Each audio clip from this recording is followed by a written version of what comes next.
information que cette opération va se faire cette année avec 7 supermarchés dans lesquels les équipes du SMECTOM vont distribuer toutes sortes de documents pour sensibiliser le public à une consommation sans trop de déchets. C'est encore important d'informer les clients sur le tri. Il s'avère qu'aujourd'hui on constate que le tri n'est encore pas un acte, je dirais, qui est fait par tout le monde. On le constate dans la rue, partout, on jette un peu tout et n'importe où, n'importe comment. Et que c'est vrai que nous, on recycle tout ce qu'on peut recycler au niveau de Système U, puisqu'on recycle, on produit énormément de déchets, bien entendu, comme toute grande surface. Donc tout ce qui est plastique, carton, polystyrène, aluminium, on essaye de recycler un maximum. On recycle les prospectus également, donc pas les journaux. Les journaux passent dans une autre filière, on n'a pas encore. Et à terme, enfin prochainement, on va essayer de travailler avec une société, donc Clerval, pour ne pas la nommer, sur son principe de compostage. Bonsoir, excusez-moi de vous déranger. Je travaille pour le SMECTOM du Plantaurel. Alors je voudrais savoir si vous avez remarqué dans nos rayons l'opération qui est en cours sur la réduction des déchets. C'est une bonne chose. Voilà. La réduction des déchets. Oui, vous trouvez? Ah oui. Bah oui, c'est Oui. bien, Eh tant oui, mieux, il faut. vous êtes Oh, convaincus. mon Dieu. Alors en fait l'idée c'est de mettre, on a disposé dans les rayons des petites étiquettes pour attirer l'attention, regardez là vous en avez, Ouais, d'accord. sur les Avec produits. des produits qui sont sensibles à ça. Et qui, Voilà, disons que là par exemple pour le café c'est le café en vrac ou les dosettes en papier Oui. qui vont pouvoir se composter.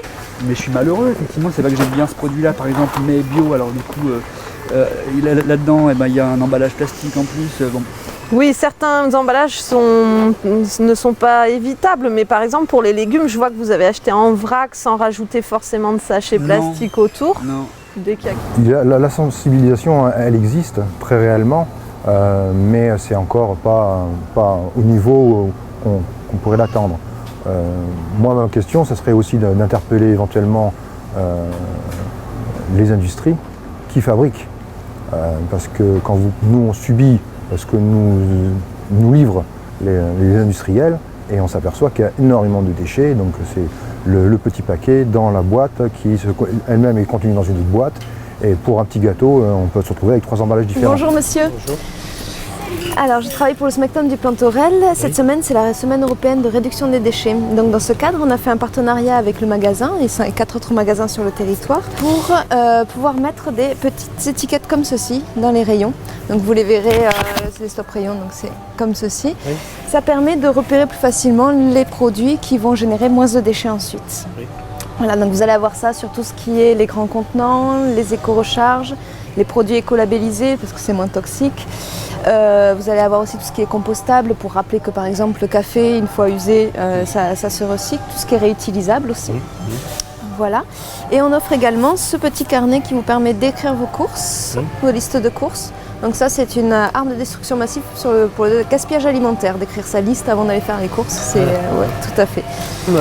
Je suis du SMECTOM du Plantaurel, c'est la semaine européenne de réduction des déchets. Donc du coup on sensibilise les personnes justement à cette semaine. On voulait savoir si vous avez remarqué les petits top meilleurs rayons qu'on a mis là, regardez au niveau des produits ménagers. Pas du tout. Non, d'accord. Ok. Et du coup après on distribue des carnets de courses, regardez je vais vous montrer. Voilà des carnets pour réduire le gaspillage alimentaire, etc. pour que les personnes fassent leur liste de courses. Est-ce que ça vous intéresse? On le donne gratuitement. Voilà. Non, ça vous intéresse pas? Non. Et les piles? Non plus. D'accord. Merci beaucoup. Bonne journée, au revoir.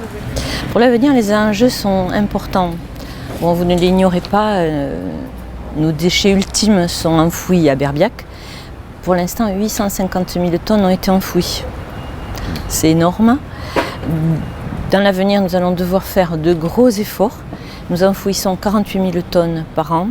D'ici 2025, on nous demande de faire un effort conséquent de 20 ou 30%.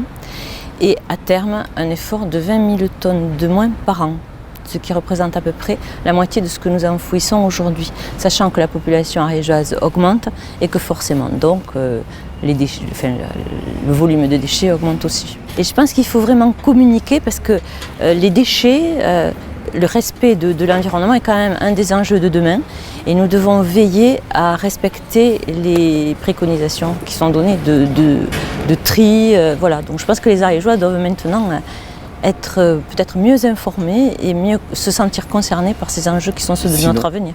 Sinon, ça sera quoi? Sinon, ça veut dire voilà, que nous allons payer plus puisque nous allons être surtaxés. En fait, quand nous sommes de bons élèves, quand je dis nous, c'est le SMECTOM, quand le syndicat est un bon élève, que les Ariégeois sont de bons élèves, la taxe diminue et sinon elle augmente. Et je pense que dans l'avenir, elle va augmenter de plus en plus et que nous allons payer de plus en plus cher nos déchets. Donc trions. Et comme on dit toujours, le meilleur déchet est toujours celui que l'on ne produit pas.